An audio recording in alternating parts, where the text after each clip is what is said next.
Bonjour et bienvenue sur ma chaîne Pêcheur d'hommes, Jésus Yeshua et Dieu fait chair, Alléluia. Aujourd'hui nous allons étudier le concept de la Trinité.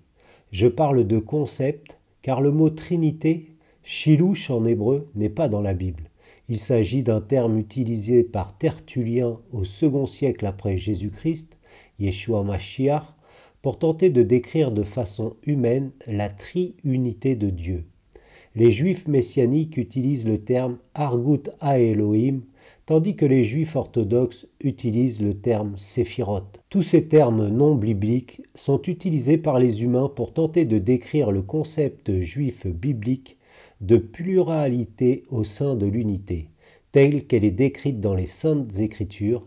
Par exemple, dans le livre de la Genèse au chapitre 2, verset 24, où il est écrit « C'est pourquoi l'homme quittera son père et sa mère et s'attachera à sa femme, et ils seront une chair. » Ici, le mot traduit par « une » est le mot « érad » en hébreu, qui signifie « un » ou « unité ». Et il est évident que le mari et la femme sont des personnes distinctes, mais que ces deux personnes sont considérées comme une seule, érad, confirmant une pluralité au sein de l'unité.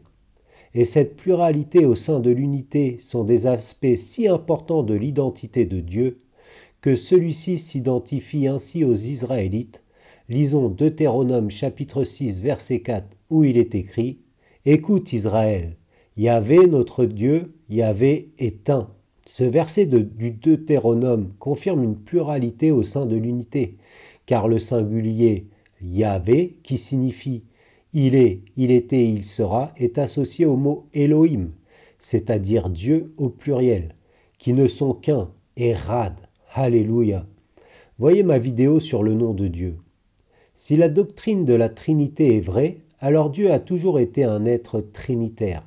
Dans ce cas, nous devrions nous attendre à trouver des indications à ce sujet dans le Tanar, l'Ancienne Alliance, et c'est exactement ce que nous trouvons.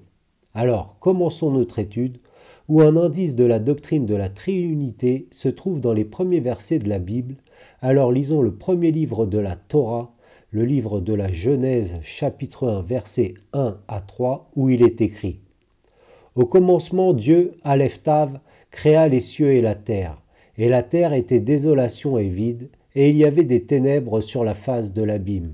Et l'Esprit de Dieu planait sur la face des eaux. Et Dieu dit, que la lumière soit, et la lumière fut. » Ici, comme vous pouvez le constater, j'ai mis Dieu Aleph Tav, parce qu'en fait, dans l'hébreu, vous avez la lettre Aleph Tav. Aleph est la première lettre de l'alphabet hébreu, et Tav la dernière. En grec, c'est traduit par Alpha et Oméga, mais nous ne retrouvons pas cette traduction dans nos Bibles classiques. Donc, ici, nous lisons que le mot hébreu utilisé pour désigner Dieu est Elohim, qui est le pluriel d'Eloah, et que le mot Elohim, Dieu au pluriel, est utilisé avec le verbe créer, bara, au singulier, confirmant que Dieu est à la fois singulier et pluriel. Et nous notons une distinction entre Dieu Elohim au verset 1 et l'Esprit de Dieu, Ruach Elohim, au verset 2, et la Memra d'Elohim, c'est-à-dire la parole de Dieu, au verset 3. Car Dieu, Elohim, a tout créé à la fois par sa parole et par son esprit, comme le confirment les Saintes Écritures.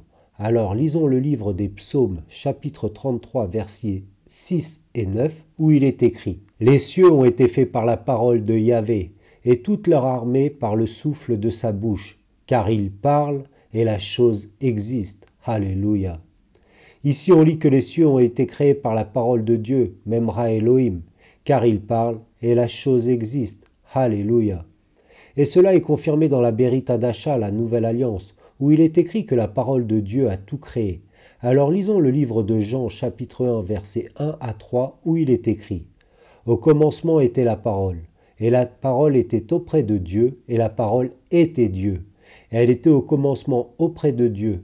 Toutes choses furent créées, faites par elle, et sans elle, pas une seule chose ne fut faite de ce qui a été fait. » Ici, on lit encore une distinction entre Dieu et sa parole, sa Memra, et que tout a été créé par sa parole, qui est aussi Dieu, confirmant cette pluralité au sein de l'unité telle qu'elle est décrite dans la Torah et les psaumes. Alléluia.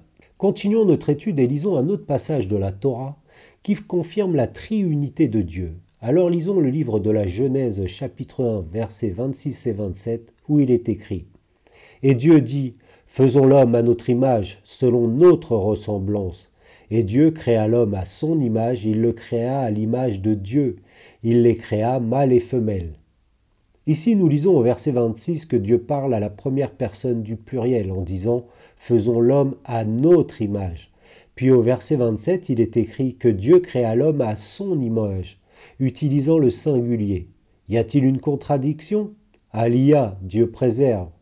Il est clair que l'expression « faisons l'homme à notre image » ne peut se référer aux anges, car les anges ne créent pas, étant eux-mêmes des êtres créés, et les êtres humains ne sont pas non plus faits à l'image des anges. En outre, les saintes écritures sont claires, seul Dieu a créé l'homme. Comme il est écrit dans la Genèse chapitre 1 verset 25, dans le chapitre 5 versets 1 et 2 et dans le chapitre 9 verset 6. Par conséquent, ce verset doit se référer à quelqu'un d'autre. Alors, à qui Dieu parle-t-il quand il dit « Faisons l'homme à notre image, à l'image de Dieu » Dieu est-il seul dans le livre de la Genèse chapitre 1 ou y a-t-il quelqu'un d'autre à qui il parle?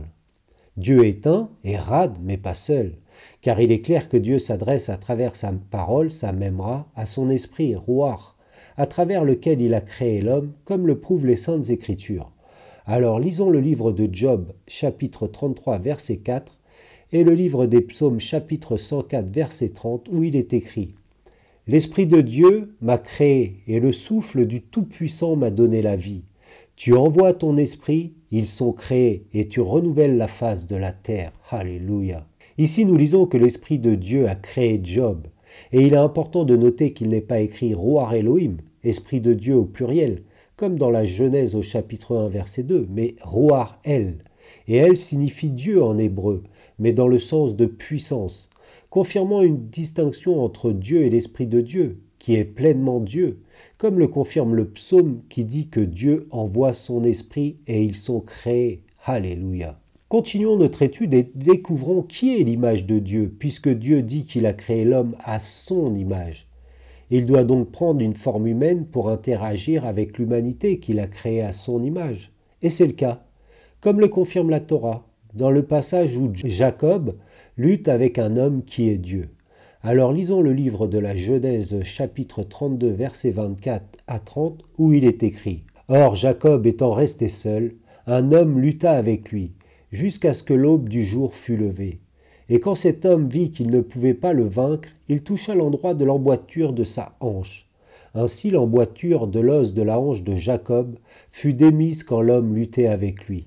Et cet homme lui dit « Laisse-moi, car l'aube du jour est levée. » Mais il dit « Je ne te laisserai pas sans que tu ne m'aies béni. » Et cet homme lui dit « Quel est ton nom » Il répondit « Jacob. » Alors il dit « Ton nom ne sera plus Jacob, mais Israël, car tu as été le maître en luttant avec Dieu et avec les hommes, et tu as été le plus fort. » Et Jacob demanda disant « Je te prie, déclare-moi ton nom. » Et il répondit « Pourquoi demandes-tu mon nom ?» Et il le bénit là. Et Jacob nomma le lieu Péniel, car, dit-il, j'ai vu Dieu face à face et mon âme a été délivrée. Et Dieu apparut encore à Jacob à son retour de Padam Aram, et le bénit, et Dieu lui dit, ton nom est Jacob, ton nom ne sera plus appelé Jacob, mais Israël sera ton nom. Et il appela son nom Israël. Ici on voit que Jacob lutte avec un homme, et que Jacob a reconnu cet homme comme étant Dieu, en disant qu'il a vu Dieu face à face. C'est pourquoi il nomma ce lieu Péniel, qui signifie en hébreu face de Dieu, et que cet homme qui est Dieu renomme Jacob Israël. Alléluia. Notez aussi que Jacob a eu peur de mourir, car il dit « Mon âme a été délivrée ». Pourquoi ? Car selon la parole de Dieu, personne ne peut voir la face de Dieu et vivre, comme il est écrit dans le livre d'Exode, chapitre 33, verset 20. Pourtant, Jacob dit qu'il a vu la face de Dieu, Péniel. Y aurait-il donc une contradiction ? Alléluia, Dieu préserve, car Jacob a vu l'image de Dieu, le médiateur entre Dieu et les hommes, qui est aussi nommé l'ange de Yahvé, le même qu'ont vu les parents de Samson. Alors lisons le livre des Juges, chapitre 13, versets 21 et 22, où il est écrit « Et l'ange de Yahvé n'apparut plus à Manoah, ni à sa femme. Alors Manoah connut que c'était l'ange de Yahvé. Et Manoah dit à sa femme, « Nous mourrons certainement, car nous avons vu Dieu. » Ici nous lisons que tout comme Jacob, les parents de Samson ont vu Dieu, l'ange de Yahvé, et qu'ils ont eu peur de mourir. Et cet homme qui est l'image de Dieu et qui est Dieu est aussi apparu à Abraham sous la forme d'un homme. Alors lisons le livre de la Genèse chapitre 18 versets 1 à 3 et le verset 22 où il est écrit « Et Yahvé lui apparut auprès des chênes de Mamré, et il était assis à l'entrée de la tente pendant la chaleur du jour. Et il leva les yeux et regarda. Et voici 3 hommes se tenaient près de lui. Et quand il les vit, il courut à l'entrée de la tente à leur rencontre et se prosterna en terre. Et il dit, Seigneur, Adonai, si j'ai trouvé grâce à tes yeux, ne passe pas outre, je te prie d'auprès de ton serviteur. Et les hommes se détournèrent de là, et ils allaient vers Sodome. Mais Abraham se tenait encore devant Yahvé. Et si on lit que 3 hommes se présentent à Abraham, et que l'un de ces hommes est Dieu, c'est-à-dire Yahvé, qui est l'image de Dieu. Continuons notre étude et lisons le passage où l'ange de Yahvé apparaît à Moïse en lui proclamant être le Dieu de ses ancêtres. Lisons le livre de l'Exode chapitre 3 versets 2 à 6 où il est écrit « Et l'ange de Yahvé lui apparut dans une flamme de feu, du milieu d'un buisson d'épines. Et il regarda et voici le buisson était tout ardent de feu, et le buisson n'était pas consumé. Et Moïse dit, je me détournerai, et je verrai cette grande vision. Pourquoi le buisson ne se consume pas? Et Yahvé vit qu'il se détournait pour voir. Et Dieu l'appela du milieu du buisson, et dit, Moïse, Moïse. Et il dit, me voici.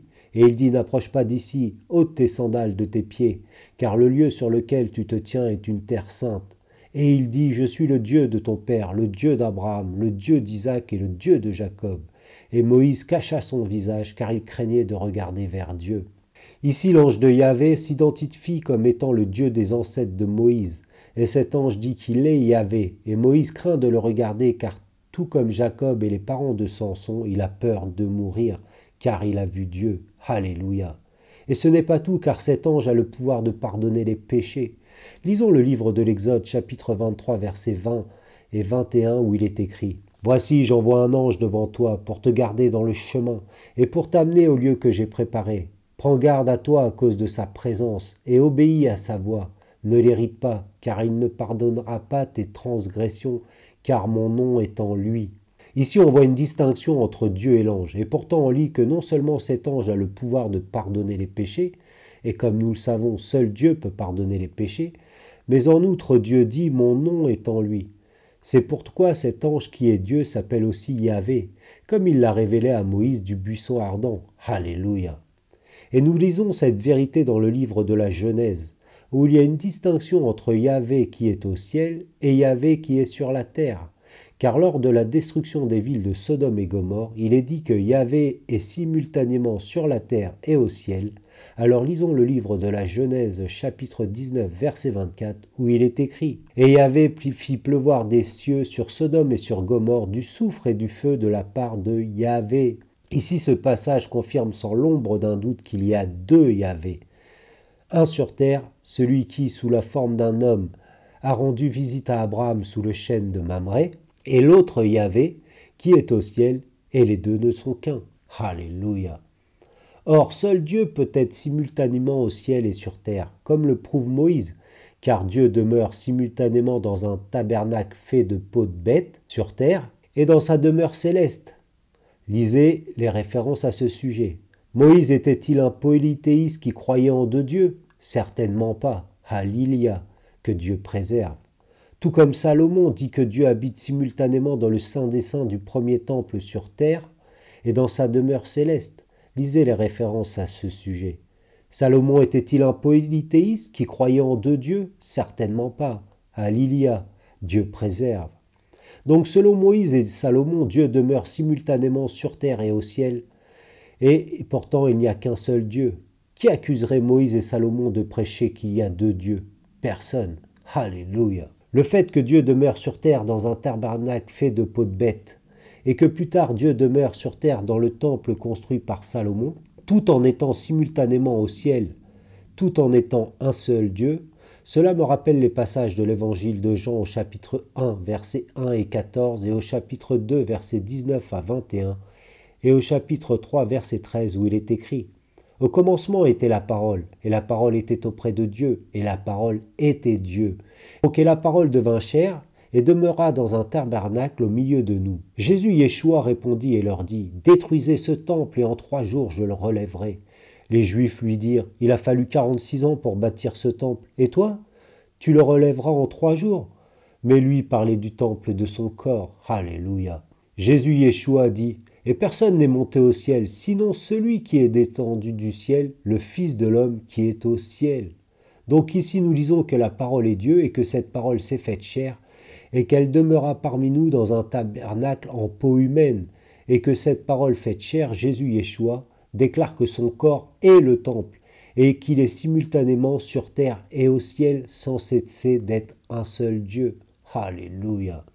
En quoi cela est-il différent de la Torah et des prophètes, où Moïse dit que Dieu demeure dans un tabernacle fait de peau de bête, tout en étant simultanément au ciel, tout comme Salomon qui dit Dieu demeure dans le temple terrestre, tout en étant simultanément au ciel. Il n'y a aucune contradiction sur la nature de Dieu de la Genèse à l'Apocalypse, car il n'y a qu'un seul Dieu. Alléluia. Continuons notre étude en citant chaque membre de la Trinité, spécifiquement mentionné dans le Tanar, l'Ancienne Alliance. Premièrement, Dieu qui est appelé le Père. Lisons le livre d'Isaïe, chapitre 63, verset 16, et le livre de Malachie, chapitre 2, verset 10, où il est écrit « Car tu es notre Père, si Abraham ne nous connaît pas, et si Israël nous ignore, toi, Yahvé, tu es notre Père. Ton nom est notre Rédempteur de tout temps. » Ici, Yahvé est appelé notre Père. Maintenant, lisons Malachie. N'y a-t-il pas pour nous tous un seul Père, un seul Dieu ne nous a-t-il pas créés? Malachie écrit Dieu est un Père et qu'un seul Dieu nous a créés. Et comme nous l'avons étudié auparavant, la parole et son esprit nous a créés. Y a-t-il une contradiction? Alléluia, Dieu préserve, les trois ne sont qu'un. Alléluia. Maintenant, lisons le passage où Dieu le Père parle à son Fils qui est Dieu. Lisons le livre des Psaumes, chapitre 45, versets 6 et 7, où il est écrit « Ton trône, ô Dieu, est pour toujours et à perpétuité. C'est un sceptre de droiture que le sceptre de ton règne. Tu as aimé la justice et tu as haï la méchanceté. C'est pourquoi Dieu, ton Dieu, t'a oint d'une huile de joie au-dessus de tes compagnons. » Dans ce passage, il est clair qu'il y a une personne qui est appelée Dieu et une autre personne qui est appelée Dieu. Ils se distinguent l'un de l'autre. Dieu est distinct de Dieu. Ainsi, deux personnes distinctes sont appelées Dieu, mais ne sont qu'un Érad. En outre, il est clair que celui qui est oint ne peut pas être un roi terrestre, car le roi est appelé Dieu, et il est dit qu'il régnera éternellement, et il est dit que Dieu a placé ce roi au-dessus de ses compagnons. Cela indique clairement que le roi prédit serait à la fois Dieu et un être humain, l'image de Dieu. Jésus-Christ, Yeshua, Mashiach, Alléluia. Dans le second psaume, nous lisons que Dieu le Père parle à son Fils. Lisons le livre des psaumes, chapitre 2, versets 6 et 7, où il est écrit « Et moi, j'ai oint mon roi sur Sion, la montagne de ma sainteté. Je raconterai le décret. Yahvé m'a dit, tu es mon fils, aujourd'hui je t'ai engendré. » Ici, on voit Dieu le Père qui engendre Dieu le Fils, qui est le roi et le Dieu, cité dans le psaume 45 que nous avons étudié juste auparavant, confirmant que ce roi est à la fois Dieu et un être humain. Alléluia. Le livre des Proverbes fait une distinction entre Dieu le Père et son Fils. Lisons le livre des Proverbes, chapitre 30, verset 4, où il est écrit « Qui est monté aux cieux et qui en est descendu? Qui a rassemblé le vent dans le creux de ses mains? Qui a serré les eaux dans un manteau? Qui a établi toutes les bornes de la terre? Quel est son nom et quel est le nom de son Fils, si tu le sais? » Alléluia. Nous connaissons le nom de Dieu le Père et de Dieu le Fils, Yahvé et Jésus Yeshua. Alléluia. Voyez ma vidéo sur le nom de Dieu. Le Fils de Dieu, le Messie, est décrit avec des titres divins. Le prophète Jérémie rapporte que Yahvé a dit que le roi à venir serait connu sous le nom de Yahvé notre justice, Yahvé Tsikenu.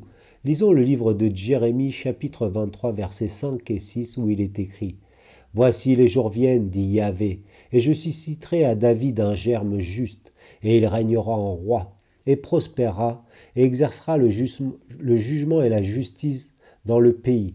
En ces jours, Juda sera sauvé, et Israël demeurera en sécurité. Et c'est ici le nom dont on l'appellera, Yahvé notre justice, Yahvé Tsikenu. » Alléluia. Ce titre du roi à venir est celui d'un être divin et non d'un simple humain. Le prophète Isaïe a également attribué des titres divins au Fils de Dieu. Lisons le livre d'Isaïe chapitre 9 verset 6 où il est écrit « Car un enfant nous est né, un fils nous a été donné, et le gouvernement sera sur son épaule, et on appellera son nom merveilleux, conseiller, Dieu puissant, Père éternel, prince de paix. » Alléluia. Ce passage indique clairement qu'une personne appelée le Fils est en fait le Dieu puissant, El Gibor, et que le Fils est appelé Père éternel. Or, si Dieu est le Père de Dieu le Fils, comment Dieu peut-il être son Père? Il semble y avoir une contradiction. Aliyah, Dieu préserve. Car si Dieu le Fils est appelé Père éternel, c'est parce que le Fils est l'image de Dieu, le Père qui est invisible. Car celui qui voit le Fils voit le Père, comme cela est dit par Dieu le Fils lui-même dans le livre de Jean, chapitre 14. Jésus Yeshua a dit « Si vous m'aviez connu, vous auriez aussi connu mon Père, et dès maintenant vous le connaissez et vous l'avez vu. » Philippe lui dit « Seigneur, montre-nous le Père, et cela nous suffit. » Jésus Yeshua lui dit « Je suis depuis si longtemps avec vous, et tu ne m'as pas connu, Philippe? Celui qui m'a vu a vu le Père. Et comment toi dis-tu, montre-nous le Père ?» Ce passage confirme que Dieu le Père et Dieu le Fils ne sont qu'un, Érad, comme il est écrit dans le livre de Jean chapitre 10, verset 30. Jésus Yeshua dit « Moi et le Père, nous sommes un, Érad. » Dieu le Père n'est pas Dieu le Fils, et Dieu le Fils n'est pas Dieu le Père, mais les deux ne sont qu'un, Érad. Alléluia. Continuons notre étude et lisons les passages qui font une distinction entre Dieu et l'Esprit de Dieu dans le Tanar, l'Ancienne Alliance. Alors lisons le livre de Néhémie et le livre des psaumes et d'Isaïe, où il est écrit « Et tu leur donnas ton bon esprit pour les rendre intelligents, et tu t'y fieras à leur égard pendant beaucoup d'années. Et tu rendis témoignage contre eux par ton esprit, par le moyen de tes prophètes. Ne me renvoie pas devant ta face, et ne m'ôte pas l'esprit de ta sainteté, Ruach HaKodesh. » Mais ils se rebellèrent et contristèrent l'esprit de sa sainteté, et il se changea pour eux en ennemi. Lui-même, il combattit contre eux.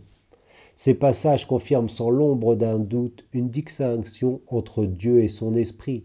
Mais les deux ne sont qu'un, Érad. Alléluia.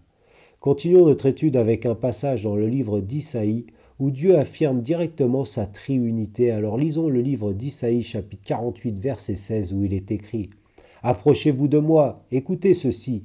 Je n'ai pas parlé en secret dès le commencement, dès le temps où cela a existé, je suis là. Et maintenant le Seigneur Yahvé m'a envoyé et son esprit. » Ici, on lit sans aucun doute la Trinité de Dieu, car Dieu le Fils est envoyé par le Seigneur Yahvé, Dieu le Père, et par son Esprit, l'Esprit de Dieu. Et les trois ne sont qu'un. Alléluia. Et dans le chapitre 61, verset 1, où il est écrit « L'Esprit du Seigneur Yahvé est sur moi, parce que Yahvé m'a oint pour apporter de bonnes nouvelles aux débonnaires. Il m'a envoyé pour panser ceux qui ont le cœur brisé, pour proclamer aux captifs la liberté, et aux prisonniers l'ouverture de la prison. » Et cette prophétie a été accomplie par Jésus Yeshua, Dieu le Fils, comme il le proclame lui-même dans le livre de Luc, chapitre 4, versets 17 à 21, où il est écrit « Et on lui donna à Jésus Yeshua le livre du prophète Isaïe. Et ayant déployé le livre, il trouva le passage où il était écrit « L'Esprit du Seigneur est sur moi parce qu'il m'a oint pour annoncer de bonnes nouvelles aux pauvres. Il m'a envoyé pour publier aux captifs la délivrance et aux aveugles le recouvrement de la vue, pour renvoyer libres ceux qui sont foulés et pour publier l'an agréable du Seigneur, c'est l'année du jubilé. Et ayant employé le livre et l'ayant rendu à celui qui était de service, il s'assit. Et les yeux de tous ceux qui étaient dans la synagogue étaient arrêtés sur lui. Et il se mit à leur dire, « Aujourd'hui cette écriture est accomplie, vous l'entendant. » Ici on retrouve la prophétie d'Isaïe où Dieu le Père et l'Esprit Saint sont cités et où Dieu le Fils Jésus Yeshua est celui qui a été envoyé et qui a accompli cette prophétie. Alléluia. Il est clair à travers les saintes écritures que la triunité de Dieu en tant qu'un seul Dieu en trois personnes, connu sous le nom de Trinité, est un enseignement biblique juif central de la Torah à l'Apocalypse et un point central de l'enseignement de Jésus Yeshua lui-même, Dieu le Fils, car le Père est Dieu, le Fils est Dieu et l'Esprit Saint est Dieu, mais il n'y a qu'un seul Dieu. Alléluia. Telle est la doctrine biblique de la Trinité. Alléluia. Finissons en beauté, car la Berit Hadasha, la Nouvelle Alliance, nous révèle aussi qui est la mystérieuse lumière décrite dans la Genèse chapitre 1, verset 3, où il est écrit « Et Dieu dit que la lumière soit et la lumière fut ». Quelle est donc cette mystérieuse lumière, puisque nous savons que Dieu n'a créé le soleil qu'au 4e jour de la création, comme il est écrit dans le livre de la Genèse au chapitre 1, versets 14 à 19. Cette mystérieuse lumière est la parole de Dieu, et plus spécifiquement le reflet de la gloire de Dieu, l'image de Dieu, Jésus Yeshua, la parole faite chair, qui est venu le 4e jour de la création, c'est-à-dire au 4e millénaire. Lui, la véritable lumière du monde, comme cela est écrit dans le livre de Jean, chapitre 1, versets 4 à 10, et au chapitre 8, verset 12, où il est écrit « En elle était la vie, et la vie était la lumière des hommes. Et la lumière a lui dans les ténèbres, et les ténèbres ne l'ont pas reçue. Il y eut un homme appelé Jean, qui fut envoyé de Dieu. Il vint pour être témoin, pour rendre témoignage à la lumière, afin que tous crussent par lui. Il n'était pas la lumière, mais il était envoyé pour rendre témoignage à la lumière, la véritable lumière qui éclaire tout homme venant dans le monde. Elle était dans le monde, et le monde a été fait par elle, mais lui, le monde, ne l'a pas connu. Jésus Yeshua donc leur parla encore en disant « Moi, je suis la lumière du monde. Celui qui me suit ne marchera pas dans les ténèbres, mais il aura la lumière de la vie. » Alléluia. Encore un secret dévoilé par Dieu l'Esprit Saint. Alléluia. En conclusion, même si certains par ignorance doutent que le christianisme, qui est l'accomplissement du judaïsme, soit une idéologie monothéiste, due à la fois à la doctrine de la Trinité, car selon eux, comment 3 peut être égal à 1, est dû au fait que les chrétiens affirment à haute voix que Dieu a revêti une forme corporelle. Il est pourtant clair que la Torah et le reste du Tanakh ancienne alliance enseignent les mêmes doctrines, et ces doctrines n'ont pas disparu du judaïsme après la période biblique. Le concept de Trinité n'est pas un concept païen, mais un pur concept biblique juif. Le Père, le Fils et l'Esprit Saint ne sont pas des parties de Dieu, mais chacun d'eux est pleinement Dieu, et ils ne sont qu'un, érad, de la Genèse à l'Apocalypse. Alléluia. Un concept païen anti-biblique qui mène à la perdition est de nier justement cette triunité de Dieu, et de dire que Dieu est unique, Yachid en hébreu, comme le mahométisme, Aliyah, Dieu préserve, car le Dieu véritable ne proclame pas être un Dieu unique, Yachid, mais d'être un Dieu, Érad, en la personne du Père, du Fils et de l'Esprit Saint, chacun d'eux étant pleinement Dieu. Alléluia. Un autre concept païen est de dire que Dieu est une seule personne au lieu de 3, et que le Père, le Fils et l'Esprit Saint ne sont que différentes formes de la même personne divine, telles que l'enseigne le modalisme, le monarchianisme ou le pentecôtisme unitaire, etc. Aliyah, Dieu préserve. Un autre concept païen est l'arianisme, qui nie la divinité de Jésus Yeshua, tel que l'enseignent les témoins de Jéhovah. Aliyah, Dieu préserve. Enfin, un autre concept païen est le trithéisme, proclamant qu'il y a 3 dieux, tel que l'enseignent les Mormons. Aliyah, Dieu préserve. Je vous le dis avec beaucoup de tristesse, tous ceux qui mourront en ayant cru à ces concepts païens inventés par des hommes finiront pour l'éternité dans le lac de feu et de soufre à la résurrection des impies. Alors repentez-vous dès maintenant et croyez en la véritable parole de Dieu, telle qu'elle est enseignée par le seul Dieu dans son seul livre, la Bible. Amen. Alléluia. Comme Dieu l'Esprit Saint le dit justement à travers son serviteur Paul, ô profondeur des richesses et de la sagesse et de la connaissance de Dieu, que ses jugements sont insondables et ses voies incompréhensibles, car qui a connu la pensée du Seigneur ou qui a été son conseiller? Alléluia. En attendant notre prochaine étude, soyez tous bénis par le nom au-dessus de tout nom, par le roi des rois, le Seigneur des seigneurs, Aryeh Yehuda, le lion de la tribu de Juda, Jésus Yeshua. Amen. Alléluia. Tout genou se ploiera et toute langue confessera que Jésus Yeshua est le Seigneur, Adonai, le Dieu Tout-Puissant, El Shaddai. Amen. Alléluia.